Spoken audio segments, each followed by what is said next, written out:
जय हिंद साथियों, कैसे आप सभी लोग। आशा करता हूं कि आप सभी अच्छे होंगे, स्वस्थ होंगे और अच्छे से अपने पढ़ाई को कर रहे होंगे। तो आज के क्लास में हम लोग पढ़ने वाले हैं क्लास 12 हिंदी 35 VVI ऑब्जेक्टिव। तो सभी स्टूडेंट एक नए एनर्जी और एक नए जोश के साथ इस क्लास में अंत तक बने रहिएगा। तो चलिए शुरू करते हैं इस क्लास को। और इस क्लास का पहला प्रश्न है कि बालकृष्ण भट्ट किस युग के रचनाकार हैं। पहला प्रश्न क्या है कि बालकृष्ण भट्ट किस युग के रचनाकार हैं। तो सभी स्टूडेंट 1 बाय 1 प्रश्नों को याद करते चलिएगा। तो बालकृष्ण भट्ट जी जो है वो भारतेंदु युग के रचनाकार है। किस युग के? भारतेंदु युग के। तो आपका पहला प्रश्न का आंसर क्या सही हो जाएगा? ऑप्शन ए सही हो जाएगा। कौन सा? Option A.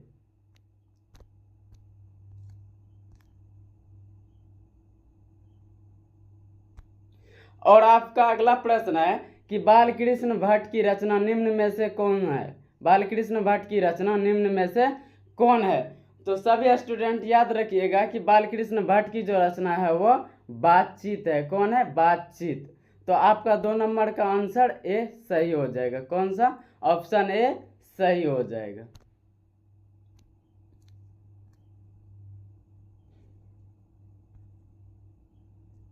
और आपका तीसरा प्रश्न है कि लहना सिंह किस कहानी का पात्र है। लहना सिंह जो है वो किस कहानी का पात्र है। तो सभी स्टूडेंट याद रखिएगा कि लहना सिंह जो है वो उसने कहा था कहानी का पात्र है। किस कहानी का? उसने कहा था। तो आपका 3 नंबर का आंसर सही क्या हो जाएगा? ऑप्शन ए सही हो जाएगा। Option A. और आपका नेक्स्ट प्रश्न है कि उसने कहा था कहानी। उसने कहा था कहानी है। तो बताना है कि उसने कहा था कहानी है कैसा कहानी है। युद्ध की कहानी है, दिव्य प्रेम की कहानी है, प्रेम पर बलिदान होने की कहानी है, या इनमें से सभी है। तो सभी स्टूडेंट याद रखिएगा उसने कहा था जो कहानी है, उसने कहा था जो कहानी है यह युद्ध की भी कहानी है, दिव्य प्रेम की भी कहानी है और प्रेम पर बलिदान होने की भी कहानी है। तो आपका ऑप्शन डी सही हो जाएगा। आपका ऑप्शन कौन सा सही होगा? डी सही हो जाएगा। तो 4 नंबर का सही आंसर ऑप्शन डी। और आपका 5वां प्रश्न है कि जयप्रकाश नारायण ने छात्र आंदोलन का नेतृत्व कब किया था। जयप्रकाश नारायण ने छात्र आंदोलन का नेतृत्व कब किया था। तो सभी स्टूडेंट याद रखिएगा कि जयप्रकाश नारायण जो है वह छात्र आंदोलन सन 1974 में किया था। सन 1974 में। और इनका डेट भी याद रखिएगा 5 जून को। कब? 5 जून को। यानी छात्र आंदोलन कब किया था? 5 जून 1914 को, 74 को, सॉरी 5 जून 1974 को। तो आपका 5 नंबर का सही आंसर क्या हो जाएगा? Option A. और छठा प्रश्न है कि संपूर्ण क्रांति के रचनाकार कौन है। संपूर्ण क्रांति के रचनाकार कौन है? तो सभी स्टूडेंट याद रखिएगा संपूर्ण क्रांति के जो रचनाकार है वो जयप्रकाश नारायण जी है। कौन है? जयप्रकाश नारायण जी। आपका 6 नंबर का सही आंसर क्या हो जाएगा? ऑप्शन बी हो जाएगा। Option B. और आपका नेक्स्ट प्रश्न है कि अर्धनारीश्वर क्या? अर्धनारीश्वर कल्पित रूप है। बताना है कि अर्धनारीश्वर जो है वो किसका कल्पित रूप है। राधा कृष्ण का, शंकर और पार्वती का, राम और सीता का, या गणेश और लक्ष्मी का। तो सभी स्टूडेंट याद रखिएगा कि अर्धनारीश्वर जो है, अर्धनारीश्वर वह शंकर और पार्वती का कल्पित रूप है। किनका? शंकर और पार्वती का। तो आपका 7 नंबर का सही आंसर क्या हो जाएगा? ऑप्शन बी सही हो जाएगा। Option B. और 8 नंबर का प्रश्न है कि रामधारी सिंह दिनकर का जन्म किस वर्ष हुआ था। सभी स्टूडेंट याद रखिएगा कि रामधारी सिंह दिनकर जो है इनका जन्म 1908 ईस्वी में हुआ था। कब हुआ था? 1908 ईस्वी में। तो आपका 8 नंबर का सही आंसर क्या हो जाएगा? ऑप्शन बी सही हो जाएगा।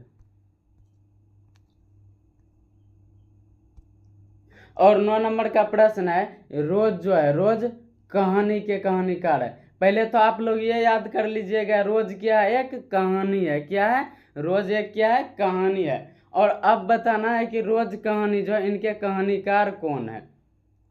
नामवर सिंह है, या भगत सिंह है, या अज्ञे जी है, या फिर मोहन राकेश है।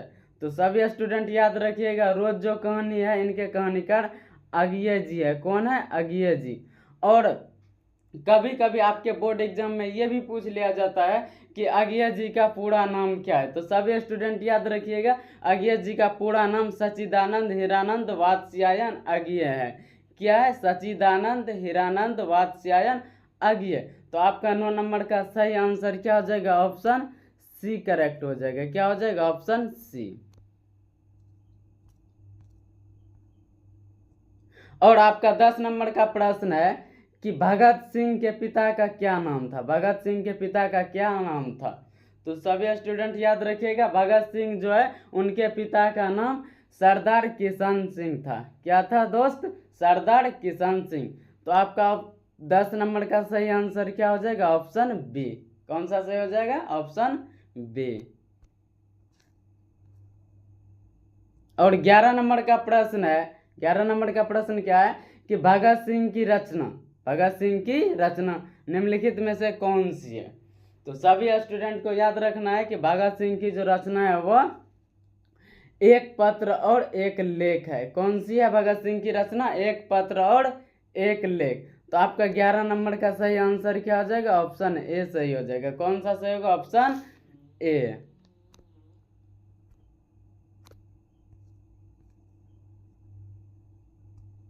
और आपका अगला प्रश्न है, औषधानिरा का किस विधा से संबंध है। बताना है कि औषधानिरा जो है, इनका संबंध किस विधा से है। तो सभी स्टूडेंट याद रखिएगा, औषधानिरा का संबंध निबंध से है। किस विधा से? निबंध से। किससे? निबंध से। तो आपका 12 नंबर का सही आंसर क्या हो जाएगा? ऑप्शन ए हो जाएगा। Option A.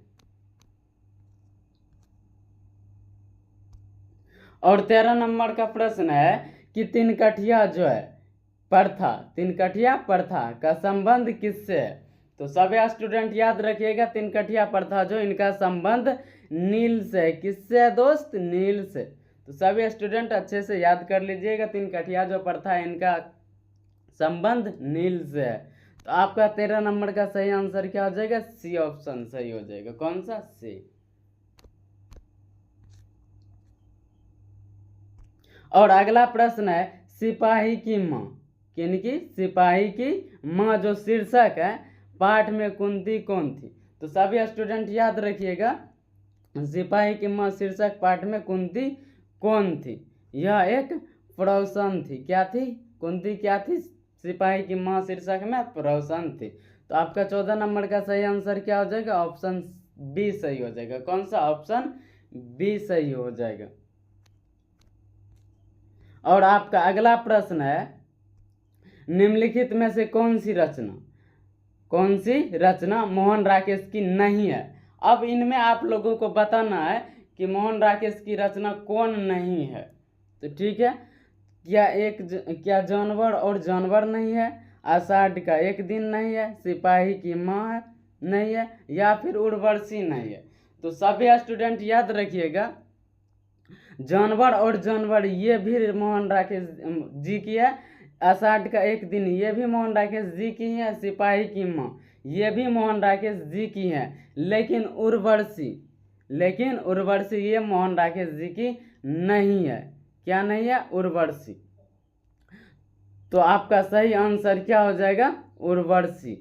तो फिर ये जब मोहन राकेश जी की नहीं है, तो फिर किनकी है उर्वशी? ये भी तो याद रखना पड़ेगा ना दोस्त। तो याद रखिएगा, उर्वशी जो है वो रामधारी सिंह दिनकर जी के, किनकी दोस्त? रामधारी सिंह दिनकर जी की है। ये भी याद कर लीजिएगा अच्छे से। तो आपका 15 नंबर का सही आंसर क्या हो जाएगा? ऑप्शन डी सही हो जाएगा। कौन सा? Option D.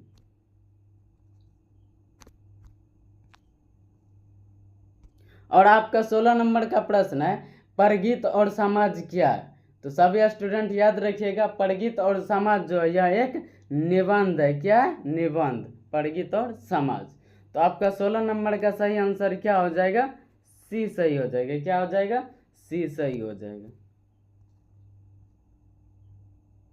और आपका अगला प्रश्न है, रामवर सिंह को किस रचना के लिए, किनको, रामवर सिंह को किस रचना के लिए साहित्य अकादमी पुरस्कार दिया गया था। कौन सा पुरस्कार के बारे में बोल रहा है, साहित्य अकादमी पुरस्कार। ये भी सही से याद रखिएगा, किस पुरस्कार के लिए बोला जा रहा है, साहित्य अकादमी पुरस्कार के लिए। तो सभी स्टूडेंट याद रखिएगा कि रामवर सिंह को साहित्य अकादमी पुरस्कार किस रचना के लिए मिला था, कविता के नए प्रतिमान के लिए मिला था। किन के लिए मिला था, कविता के नए प्रतिमान के लिए। तो आपका 17 नंबर का सही आंसर क्या हो जाएगा, ऑप्शन सी करेक्ट हो जाएगा। क्या हो जाएगा, ऑप्शन सी करेक्ट हो जाएगा। और आपका 18 नंबर का प्रश्न है, दलित साहित्य का सौंदर्य शास्त्र। क्या प्रश्न, दलित साहित्य का सौंदर्य शास्त्र के लेखक कौन है। तो सभी स्टूडेंट याद रखिएगा, दलित साहित्य का सौंदर्य शास्त्र के लेखक जो हैं वो ओम प्रकाश वाल्मीकि जी है। कौन है दोस्त, ओम प्रकाश वाल्मीकि जी। तो आपका 18 नंबर का सही आंसर क्या हो जाएगा, ऑप्शन ए सही हो जाएगा। कौन सा सही हो जाएगा, ऑप्शन ए सही हो जाएगा। और आपका अगला 19 नंबर का प्रश्न है, ओम प्रकाश वाल्मीकि जी की रचना है। याद रखना सभी को, ओम प्रकाश वाल्मीकि जी की रचना जूठन है, या फिर उसने कहा था है, रोज है, या फिर तिरिच है। तो सभी स्टूडेंट याद रखिएगा, ओम प्रकाश वाल्मीकि जी की जो रचना वो है जूठन है। कौन सी है, जूठन है। तो आपका 19 नंबर का सही आंसर ए करेक्ट हो जाएगा। क्या हो जाएगा, ए करेक्ट हो जाएगा। और आपका अगला प्रश्न है, हंसते हुए मेरा अकेलापन। क्या प्रश्न, हंसते हुए मेरा अकेलापन क्या है। तो सभी स्टूडेंट को बताना है कि हंसते हुए मेरा अकेलापन क्या है, एक निबंध है, या फिर डायरी है, या लघु कथा है, या फिर नाटक है। तो सभी स्टूडेंट याद रखिएगा, हंसते हुए मेरा अकेलापन यह एक डायरी है। क्या है दोस्त, यह एक डायरी है। तो आपका 20 नंबर का सही आंसर क्या हो जाएगा, ऑप्शन बी सही हो जाएगा। ऑप्शन बी सही हो जाएगा। और आपका 21 नंबर का प्रश्न है, संवाद और एक लफ्ज किसकी रचना है। क्या है, संवाद और एक लफ्ज किसकी रचना है। तो सभी स्टूडेंट याद रखिएगा, संवाद और एक लफ्ज किसकी रचना है, मलयज जी की रचना है। किन की रचना है, मलयज जी की रचना है। तो आपका 21 नंबर का सही आंसर क्या हो जाएगा, ऑप्शन बी सही हो जाएगा। और आपका अगला प्रश्न है, पुत्र वियोग कविता की कवित्री कौन है। तो सभी स्टूडेंट याद रखिएगा, पुत्र वियोग जो कविता है, कौन सी कविता, पुत्र वियोग की कवित्री कौन है, पुत्र वियोग की कवित्री कौन है। तो सभी स्टूडेंट याद रखिएगा, पुत्र वियोग कविता की कवित्री सुभद्रा कुमारी चौहान है। कौन है, सुभद्रा कुमारी चौहान। तो आपका 22 नंबर का सही आंसर क्या हो जाएगा, सी सही हो जाएगा। कौन सा, सी। और अगला प्रश्न है, सुभद्रा कुमारी चौहान का जन्म कहाँ हुआ था। तो सभी स्टूडेंट याद रखिएगा, सुभद्रा कुमारी चौहान का जन्म इलाहाबाद उत्तर प्रदेश में हुआ था, यानी यूपी में हुआ था। कहाँ हुआ था दोस्त, इलाहाबाद उत्तर प्रदेश। तो आपका 23 नंबर का सही आंसर क्या हो जाएगा, ऑप्शन ए करेक्ट हो जाएगा। ऑप्शन ए करेक्ट हो जाएगा। और 24 नंबर का प्रश्न है, प्रकृति वर्णन से संबंधित कविता है। तो सभी स्टूडेंट याद रखिएगा, प्रकृति वर्णन से संबंधित कविता जो है वो उषा है। कौन सा है, उषा है। कौन सा, उषा है। और ये भी याद रखिएगा, उषा के रचनाकार कौन है, शमशेर बहादुर सिंह जी है। कौन है दोस्त, शमशेर बहादुर सिंह है। ये भी याद कर लीजिएगा। तो आपका 24 नंबर का सही आंसर क्या हो जाएगा, ऑप्शन बी सही हो जाएगा। कौन सा, ऑप्शन बी। और आपका 25 नंबर का क्वेश्चन है कि मुक्ति बोध का पूरा नाम क्या है। मुक्ति बोध का पूरा नाम क्या है।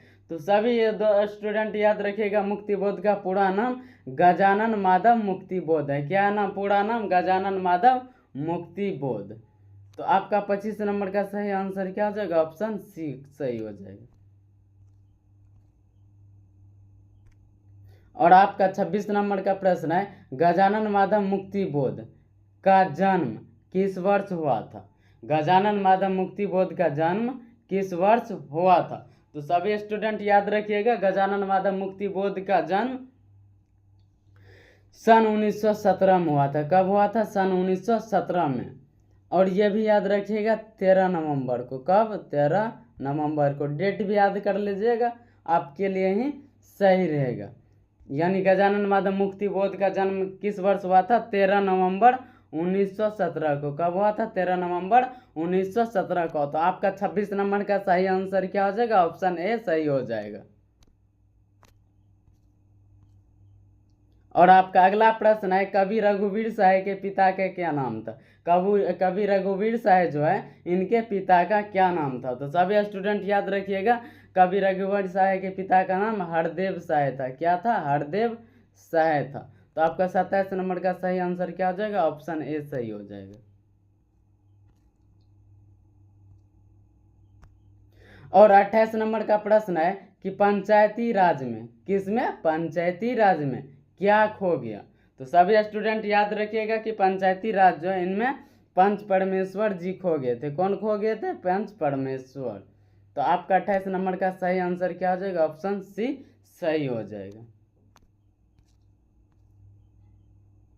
और आपका अगला प्रश्न है, प्रेमचंद्र किस काल के रचनाकार है? क्या प्रश्न? प्रेमचंद्र किस काल के रचनाकार हैं? तो सभी स्टूडेंट याद रखिएगा, प्रेमचंद्र जो है ये आधुनिक काल के रचनाकार है। किस काल के? आधुनिक काल के। तो आपका 29 नंबर का सही आंसर क्या हो जाएगा? ऑप्शन डी सही हो जाएगा। कौन सा सही होगा? Option D.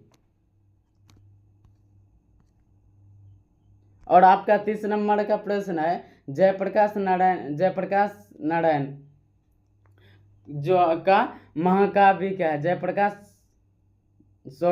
जयशंकर प्रसाद का महाकाव्य है। क्या है? जयशंकर प्रसाद का महाकाव्य है। क्या है 30 नंबर का सही प्रश्न? जयशंकर प्रसाद का महाकाव्य। तो सभी स्टूडेंट याद रखिएगा, जयशंकर प्रसाद का महाकाव्य कामायनी है। क्या है दोस्त? कामायनी है। तो आपका 30 नंबर का सही आंसर क्या हो जाएगा? ऑप्शन ए सही हो जाएगा। ऑप्शन ए सही हो जाएगा। और आपका अगला प्रश्न है कि भूषण की कविता में कौन सा रस पाया जाता है? तो सभी स्टूडेंट याद रखिएगा, भूषण की कविता में वीर रस पाया जाता है। कौन सा रस? वीर रस। ठीक। तो आपका 31 नंबर का सही आंसर क्या हो जाएगा? ऑप्शन बी सही हो जाएगा। कौन सा? Option B. और आपका 32 नंबर का प्रश्न है कि अष्टयाम किसकी रचना है? याद रखना है सभी दोस्त कि अष्टयाम जो है वो नावादास जी की रचना है। किन की रचना है? नावादास जी की। कौन सी रचना? अष्टयाम। कौन सी? अष्टयाम। तो आपका 32 नंबर का सही आंसर क्या हो जाएगा? ऑप्शन ए सही हो जाएगा। कौन सा? Option A. और आपका अगला प्रश्न है, तुलसीदास के माता का क्या नाम था? क्या है प्रश्न? तुलसीदास के माता का क्या नाम था? तो सभी स्टूडेंट याद रखिएगा, तुलसीदास के माता का नाम हुलसी था। क्या था? हुलसी। तो आपका 33 नंबर का सही आंसर क्या हो जाएगा? ऑप्शन ए सही हो जाएगा। क्या हो जाएगा? ऑप्शन ए सही हो जाएगा। और आपका अगला प्रश्न है, किस कवि का मूल नाम राम बोला था? क्या प्रश्न? किस कवि का मूल नाम राम बोला था? तो सभी स्टूडेंट याद कर लीजिएगा बढ़िया से कि तुलसीदास का नाम राम बोला था। तुलसीदास का मूल नाम क्या था? राम बोला था। किस कवि का? तुलसीदास जी का। ठीक। तो आपका 34 नंबर का सही आंसर क्या हो जाएगा? ऑप्शन ए सही हो जाएगा। कौन सा? Option A. और इस क्लास का अंतिम प्रश्न है, निम्नलिखित में से कौन सी रचना सूरदास की है? तो सभी स्टूडेंट इस क्वेश्चन को बहुत ही अच्छे से याद कर लीजिएगा कि निम्नलिखित में से कौन सी रचना सूरदास जी की है। तो ये आंसर कौन सा सही होगा? सूरसागर। कौन सा? सूरसागर। तो निम्नलिखित में से कौन सी रचना सूरदास की है? सूरसागर। तो आपका अंतिम प्रश्न का सही आंसर क्या हो जाएगा? ऑप्शन ए सही हो जाएगा। ऑप्शन ए सही हो जाएगा। अगर आप लोगों को यह क्लास अच्छी लगी हो तो इस क्लास को लाइक और सब्सक्राइब करना ना भूले। आज के लिए इतना ही। जय हिंद, जय भारत। मिलते हैं अगले प्रश्न में।